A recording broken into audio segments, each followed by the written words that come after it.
Megan, the tornado watch was just issued. The county outline just dropped down from the Storm Prediction Center, so it's pretty much this entire area here you see shaded in yellow on the map. So it includes Columbia, Florence, Myrtle Beach, us down here, Charleston, to Beaufort, Savannah, going all the way down through South Georgia, and that goes through 6 o'clock this evening.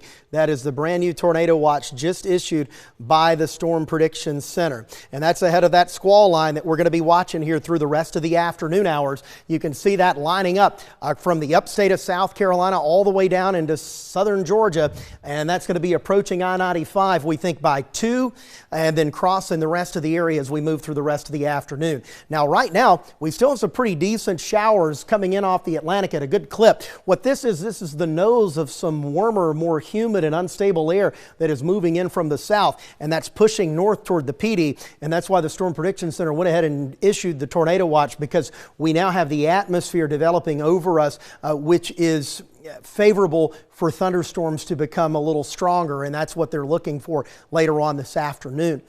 Gray sky out overhead. We've got occasional showers. It's warming up too. 67 in downtown Charleston right now. It is 68 in Goose Creek, 68 in North Charleston, 67 in McClellanville. We're at 65 on Folly Beach, now up to 68 in Walterboro. In fact, just got a report from a viewer that he heard a transformer blow over out near Walterboro just in the last 15 minutes or so, as sustained winds are now going into the 20s to near 30 across most of the area, and wind gusts are now popping into the 30s and 40s.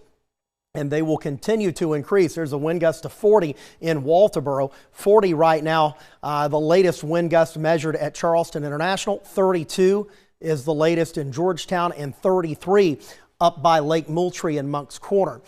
We're expecting max gusts this afternoon. Keep in mind, these are not thunderstorm wind gusts. These are gradient wind gusts outside of thunderstorms between 40 and 60 miles per hour.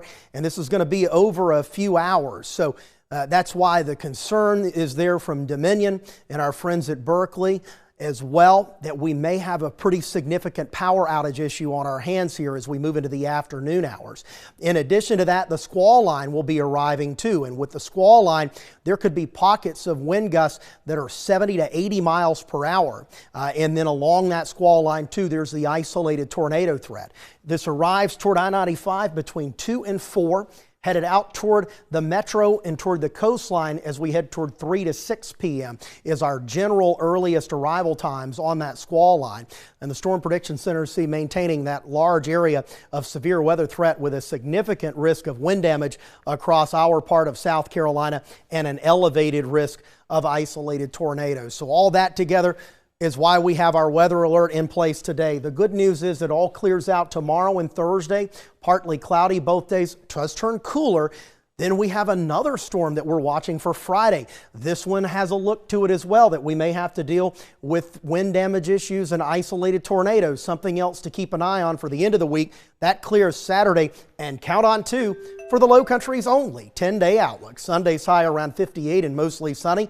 Then another storm system heads toward the area for the MLK holiday, and then after that we dry out and turn colder.